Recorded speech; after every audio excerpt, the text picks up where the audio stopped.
In 1996, a young mother, Rachel Timmerman, accepted a ride home from a man she had recently met. But when they reached her house, he didn't stop.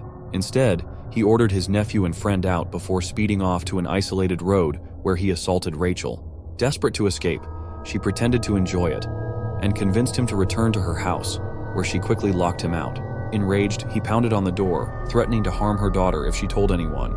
When Rachel pressed charges, the man, Marvin Gabriel, retaliated by accusing her of drug use while on probation.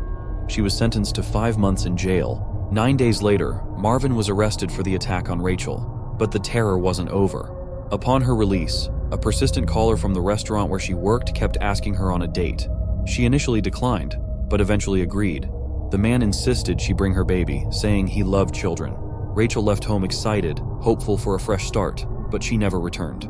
Days later, her father received a letter in her handwriting. The date went so well, we decided to get married and move to Arkansas.